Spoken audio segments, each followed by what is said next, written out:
Was तो super excited when I got to know that they are planning ऐसा कुछ opening जहाँ पर इतनी खूबसूरती से सब लोगों को बुला के ऑल ओवर इंडिया से आई गेस बहुत सारे न्यूज़ रिपोर्टर्स आए हैं और एक एक्ट हुआ गरुड़ से रिलेटेड, उनकी स्टोरी से रिलेटेड। तो मुझे लगता है कि बहुत ही ज़्यादा अच्छी तरीके से इसकी ओपनिंग की गई है। अब तक की पॉजिटिव वाइब जो है वो और ज़्यादा बढ़ रही है। कैरेक्टर गरुड़ का बहुत ही ज़्यादा पावरफुल है। उसके साथ साथ अगर आपने नारियल देखा हो तो नारियल बाहर से कड़क होता है, अंदर से नरम। सेम गरुड़ है। वो चाहे तो पूरी दुनिया इधर की उधर कर सकता है, लेकिन अपनी माँ की आज्ञा के बिना वो एक पंख भी नहीं हिलाएगा। सो ये बहुत ही ज़्यादा बड़ी बात है। जैसे कि आजकल में एक्चुअली ऐसे आदर्श वाले बच्चे नहीं होते हैं, बट गरुड़ वो है जो आई थिंक लोगों को इंस्पायर भी करेगा उनके पर्सनल लाइफ में भी, कि अपने जो आजकल माँ बाप की बातें नहीं मानते, आई थिंक उन्हें भी वो इंस्पायर करेगा इन अ वे। सो गरुड़ अगर आप देखोगे ये कैरेक्टर, ये बहुत ही ज़्यादा इम्पैक्टफुल कैरेक्टर है। I will be honest, it is difficult because wings are heavy and उसको कैरी करना 12 घंटों के लिए, अगर आप हाथ में एक गिलास पानी का रखोगे, उसको हाथ सीधा रखोगे तो आधा घंटा आप मैनेज कर पाओगे, उसके बाद वो हैवी होता रहेगा, हैवी, भले वो एक पानी का खाली गिलास हो, यू नो। तो विंग्स भी वैसे ही, अगर मैं सुबह उसको पहनता हूँ 14 kg तो शाम तक वो 20 kg हो जाता है, बिकॉज उसकी वजह से बहुत प्रॉब्लम होती है, लाइक बहुत सारी चीज़ें लगी भी है मुझे। So but I think wings इस कैरेक्टर को अच्छे से निखार रहा है। विंग्स के अलावा बगैर ये कैरेक्टर नहीं लगता। Like I am standing without wings, I am not looking like Garud, I guess. मैं अपने आप को भी एक्सेप्ट नहीं कर रहा हूँ। विद विंग्स ही मुझे ऐसा लगता है। हाँ, वो बात अलग है कि पूरे सेट पर मुझे श्रीवल्ली करना होता है, सब जगह से ऐसे ही जाना होता है पूरे लाइटों के बीच में, दैट्स ओके। बट विंग्स ही इस गरुड़ को गरुड़ दिखा रहे हैं। ब्यूटीफुल। मुझे नहीं लगा था कि इतना जल्दी और इतना अच्छे से हमारी बॉन्डिंग हो जाएगी, specially with brothers and mothers. जितने भी लोग हैं हमारे, इनफैक्ट इनके अलावा भी जितने लोग हैं, सबके साथ बहुत अच्छी बॉन्ड हो रही है। ऐसा लग रहा है कि हम लोग ऑलरेडी 1 साल से शूट कर रहे हैं और ये गरुड़ हमने ऑलरेडी किया है। बहुत ऐसी फीलिंग आ रही है। आपने स्टेज पर भी देखा होगा, अभी चल हम लोग बहुत मस्ती करते हैं, बट हाँ, सेट पर साथ में नहीं बैठ पाते बिकॉज मैं विंग्स के साथ होता और मैं इनसे कम से कम 10-15 फीट की दूरी पर होता और ये लोग दूर, बट स्टिल वो बॉन्ड है अभी भी।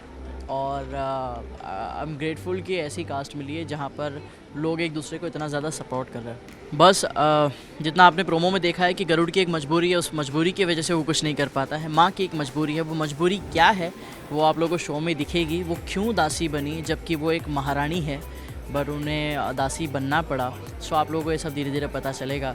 यार बहुत ही डिफरेंट और डिफ़िकल्ट कैरेक्टर है। कभी ऐसा कैरेक्टर मैंने प्ले नहीं किया लाइफ में। At the same time difficult और डिफरेंट है, इसलिए मज़ेदार भी है। बहुत डिफिकल्ट हो जाता है यार, बीइंग ऑन हार्नेस और doing any action scene with such a lot of jewellery and everything with this मुकुट, it gets a little difficult. But अब थोड़ा यूज टू हो रहा हूँ। और एंड मैं, जैसे हम इंडियंस तो हैं ही जुगाड़ ना, हर चीज़ में जुगाड़ कहीं ना कहीं कर ही लेते हैं। सो मैं भी कुछ करके जुगाड़ कर लेता हूँ। But overall it's going good. बहुत फन है यार। They both are very good and fun actors as well as human beings to work with. तो बहुत मज़ा आता है इनके साथ, और फैजल के साथ भी बहुत मज़ा आता है, और तोरल के साथ भी है। We are all together all the time. पहले तो मैं समझ नहीं पाया था कि how well they will shoot, तो क्योंकि माइथो है तो you always have this thing in mind कि पता नहीं कैसा होगा कैसा नहीं होगा। तो till the time I was in talks, जब तक मैं कॉन्ट्रैक्ट साइन करता, the teaser came out and I saw the teaser and I was sure that is the big grand show and I have to be a part of it. Guys, it's an untold story which is coming on 14th March. Go and watch it.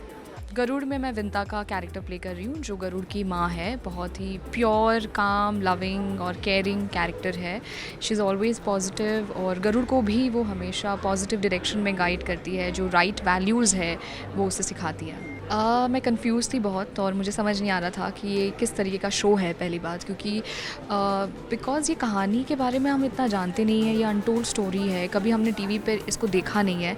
तो बहुत सारे सवाल थे as an actor, और वो धीरे सारे सवालों के जवाब मिलते गए, और बहुत सारी मीटिंग्स हुई कैरेक्टर को लेकर, और जब फाइनली मुझे कन्विक्शन मिला और I said yes for this role, and उसके बाद के प्रोसीजर्स, लुक टेस्ट हुए, मॉक शूट्स हुए। So it's been a good journey so far. जहाँ तक कॉस्ट्यूम की बात है, I have been very lucky कि मैं बहुत सिंपल लुक है, तो ज़्यादा मेहनत नहीं है कॉस्ट्यूम में। बट डेफिनेटली जब आपको सीन्स करने हैं, जब डायलॉग्स होते हैं, तो क्योंकि ये माइथोलॉजिकल शो है, तो लैंग्वेज बहुत इम्पॉर्टेंट पार्ट प्ले करती है। आप नॉर्मल हिंदी में बात नहीं कर सकते, आप बहुत सारी चीज़ें हैं, जैसे आपको जल बोलना है, आप पानी नहीं बोल सकते, पर नेचुरली आपके मुंह से पानी निकल जाता है बहुत बार। तो ऐसी चीज़ें हैं जहाँ पे आपको बहुत ध्यान रखना पड़ता है, और हम भी सीख ही रहे हैं, एवरी डे कुछ नया सीखते हैं, नए नए। मैं तो कितने वर्ड्स सीख रही हूँ हिंदी में अब, इतने प्योर हिंदी में, तो it's good, it's fun. Parul से तो मैं पहली बार मॉक शूट पे ही मिली थी, और हम लोग इंस्टेंटली क्लिक कर गए थे, तो ऐसा लगता है मैं उनको दीदी बुलाती हूँ। और फैज़ल को मैं मिली थी पहले, इससे पहले 1-2 बार, but he is very sweet and very passionate about his work. और अंगद और अंकित से भी अभी अच्छी बॉन्डिंग होगी, क्योंकि हम लोग सब साथ में शूट करते हैं, और एक बहुत पॉजिटिव माहौल है सेट का। यही मैसेज है कि अब तक आपने हर किरदार में पसंद किया है, और ये कुछ नया अलग करने जा रहे हैं, एक डिफरेंट शो है, एक ऐसी अनकही कहानी है जो आज तक टीवी पे आई नहीं है। तो आई होप कि लोगों को ये शो पसंद आए, हम सबके किरदार पसंद आए। तो गरुड़ में जो कैरेक्टर है वो मेरा बहुत ही अमेजिंग कैरेक्टर है, बहुत डिफ़िकल्ट और बहुत डिफरेंट कैरेक्टर है, जो है तक्षत का। तक्षत जो था वो सबसे जहरीला नाग था, जो गरुड़ का सबसे बड़ा दुश्मन था, और जिसने गरुड़ की ज़िंदगी में बहुत पॉलिटिक्स चली है। तो जितना दिमाग लगता था चीज़ें मैसअप करने का, ख़राब करने का, वो तक्षत का लगता था।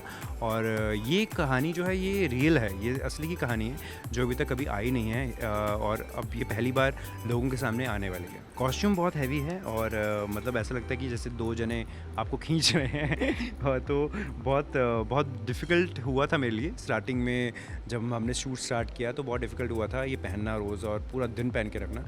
बट अभी मुझे ऐसा लग रहा है कि I am very used to it, और मुझे अच्छा लग रहा है। और कहीं ना कहीं मुझे मेरा कॉस्ट्यूम पसंद भी बहुत है, पूरा लेदर का है, और बहुत ज़्यादा हैवी है, और बहुत गर्मी लगती है इसमें। हाँ, ये मेरा फर्स्ट माइथो है, और इससे पहले मैंने कभी माइथो किया नहीं है, और मुझे बहुत डर लगता था माइथो से, क्योंकि यही कि जैसे कॉस्ट्यूम्स इतने हैवी होते हैं, और ऊपर से डायलॉग इतने हैवी होते हैं, तो कहीं ना कहीं वो एक डर था जो निकल गया। और मुझे ऐसा लगा कि कैरेक्टर और स्टोरी इतनी अमेजिंग थी कि मैं मना कर ही नहीं पाया, और डेफिनेटली मुझे करना ही था, क्योंकि ट्रेलर्स जो देखे मैंने इसके वो माइंड ब्लोइंग थे, इसलिए मुझे करना। यस, पारुल के साथ जैसे सबको बहुत एक्साइटेड, इनफैक्ट हमसे ज़्यादा लोग इतने एक्साइटेड हैं हमें साथ में देखने के लिए। तो पारुल के साथ मैं 12 साल के बाद वापस से हम विदाई के बाद इस शो में साथ में काम कर रहे हैं। इनफैक्ट हम बात तो हमारी रोज़ ही होती है कि हम बहुत क्लोज फ्रेंड्स हैं सब, लेकिन यस, काम हम पहली बार कर रहे हैं। तो बस हमारी वही विदाई के टाइम की मेमोरी जाग उठी, हम इतने सालों के बाद वही चीज़ें कर रहे हैं जो विदाई के सेट पे करते थे, और बहुत मिस मैं कर रहा हूँ विदाई के टाइम को, क्योंकि कहीं ना कहीं मुझे ऐसा लग रहा है कि हाय वो भी टाइम, वो कितना अच्छा टाइम था, क्योंकि हमारा नया शो था, हम बच्चे थे एकदम, तो कहीं ना कहीं वो सारी मेमोरीज निकल के आई हैं वापस। मैं सबको ये कहूँगा कि प्लीज़ वॉच गरुड़, और आई एम श्योर आपको बड़ा पसंद आएगा, और देखिए और मुझे बताइए आपको कैसा लगा।